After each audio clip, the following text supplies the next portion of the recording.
Hello, and welcome back to What is a Woman?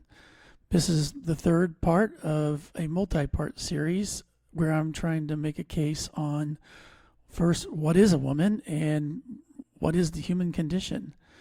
All right, so in the first video, we talked about how that what we call women are people who resist androgens and therefore do not masculinize. In the second video, we showed people who we tried to suppress the masculinization, and sure enough, well, they turn out looking like women. So now I'm going to show you binary people using binary definitions, but yet showing how that hormones play in the mind, but in separate timing. So the body is one way, but the mind is another.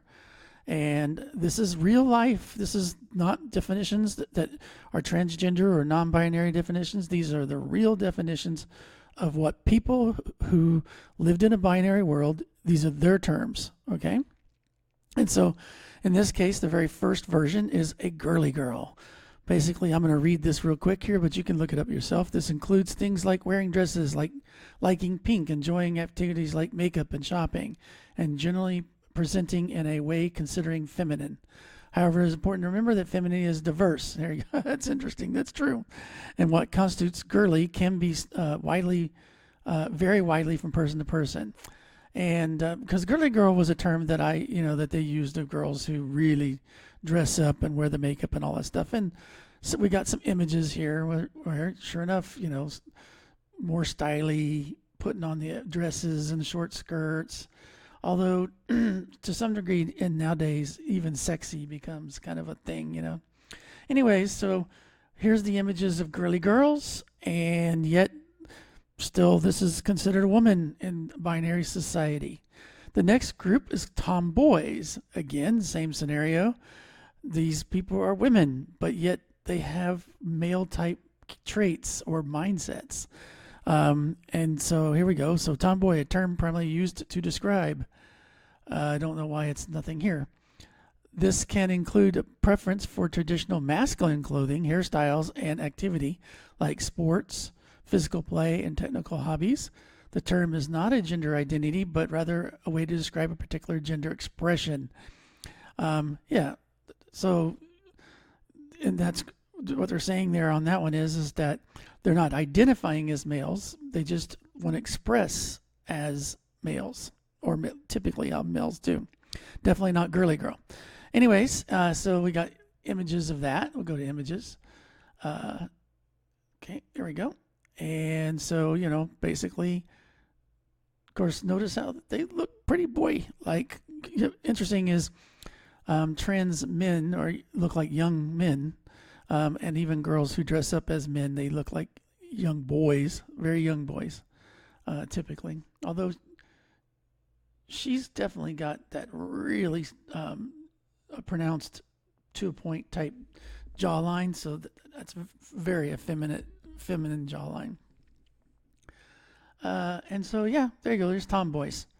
And again, I'm just trying to present the binaries versions, showing that it's not so binary after all. Oh, well, here we go. This is I said girly boy. That was what it was in my generation. Apparently it's called femboy now. The term is, I don't know why they block out. I wonder why this is blocked out. That's interesting. I don't know how to turn that back on so I can see it. The term is sometimes used interchangeable with femboy. It's important to note that expressing femininity does not negate a person's masculinity or sexual orientation. What he's saying there is, the AI is saying, I said he, shows you how much binary is in our words.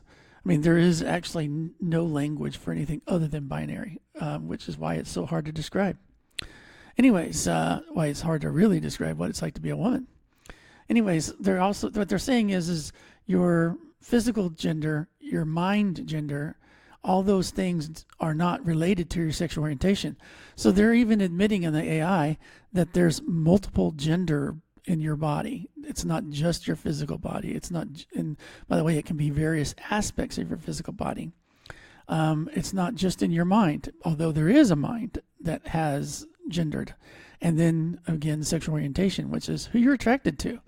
A lot of people who see themselves as cisgendered, as all one gender, everything is one gender.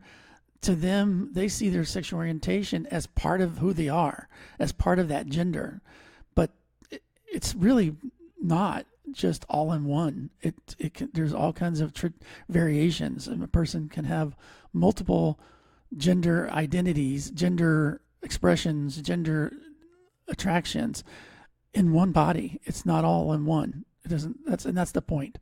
Basically, they're just saying feminine characteristics. This can include wearing traditional feminine clothing, like skirts, dresses, thigh-highs, enjoying activities like makeup and polish, crafts, whatever. Femboy, slang term for basically the same thing.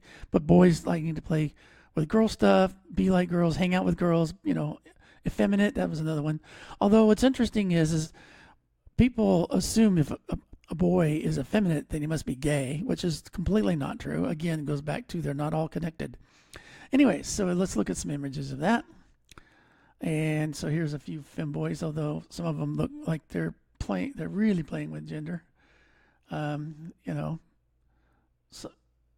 there are some that don't wear makeup that are just effeminate boys, It looks like they're really pushing the more girly, wearing girls presentation in this picture, which yeah, oh well.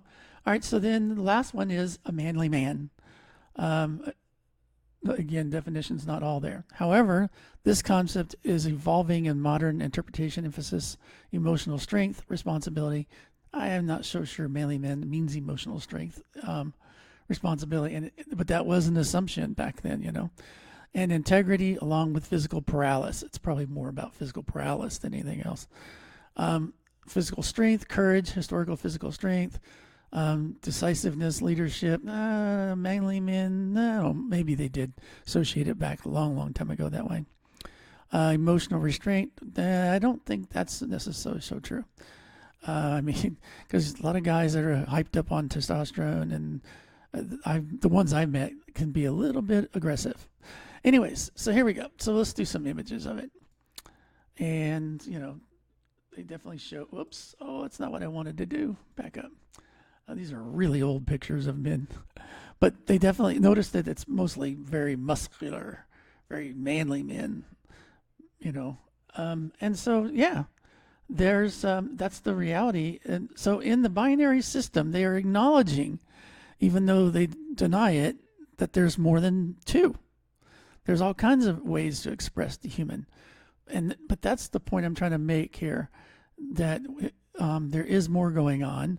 It's much more complex, and I think in my next video I probably will start breaking down the genetics part and letting you understand that, because we'll have to also bring in intersexed people who are in between these, that are born. That's not after you're born and you make a change. Not it's happened while you're in the womb with mom, and when you come out, you are what you are. Physically, things you can see, and they're not typical. Now you can't see everything, so that's why whenever a baby comes out, you can't see who they love. You can't see who they identify as, or their affect of who they are going to present as. And so, the world is a spectrum, and we need to start finally allowing that to exist so that we don't mistreat people. And I have a rant I want to do as well, where it talks about how that we have mistreated people who are gender different. And I think that it's wrong. And the sad thing is some of the people who've mistreated gender different are the ones who really are the bad ones. I'll get into that later, but they're not necessarily, the good guys.